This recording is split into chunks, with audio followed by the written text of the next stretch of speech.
Hey guys, this is Simon Sage from Mobile Nations at GDC 2014. We're with Lawrence from Funcom. How's it going, Lawrence? Pretty good. Yeah? You guys working on a pretty cool looking Lego game, right? Yep, Lego Minifigures Online. It will hit open beta in the summer and will be launching in the fall. Cool. So what's the game about? It's a game about collecting Lego minifigures, taking them on epic adventures, fighting crazy monsters, and doing it with your friends. Nice. So are there a lot of minifigures to collect then? Yeah, we'll have close to 100 minifigures in the game when we launch. That's a lot. Okay. So what kind of figures are we looking at here? Oh, we've got anything from a crazy grandma with a cat lady to robot mechs to heroic knights and a cyclops who shoots laser beams from his eyes. Wow, that sounds amazing. Okay. So do these guys all play the same? Do they just look different? Like how do they play? The Lego minifigures are all about the individual personalities of each figure. So we've given them all unique animations, unique sounds, and most importantly, they all have unique abilities so that they play differently. Okay, so can you give us some examples then, in terms of abilities? Yeah, sure. So the heroic knight, he can throw up a shield that will allow him to reflect damage back upon his enemies.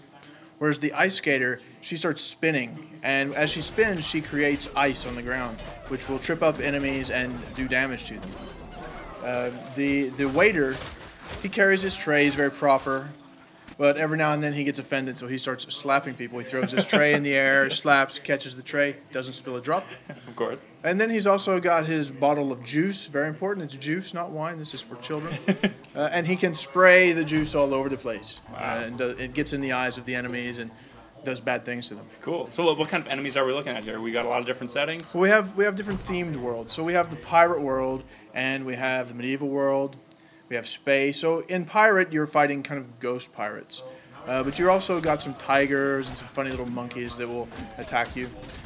In the medieval world, trolls and ogres and harpies, and I've heard rumors that there might be a dragon. Ooh.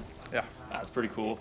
So, I mean, you said earlier this is a game for kids, but what's the progression like? Are there a lot of individual skill sets to develop? So, when you play the game, you have an account level, and that advances as you play through the worlds. And then each minifigure can be upgraded 10 times.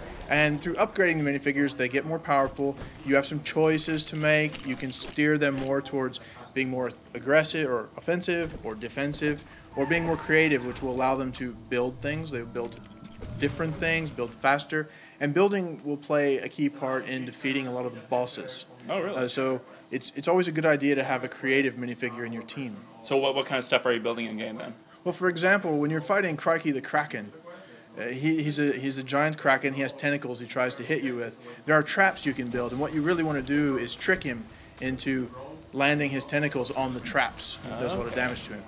Oh, that's pretty cool. So it sounds like there's still a fair bit of depth for older players here too, right?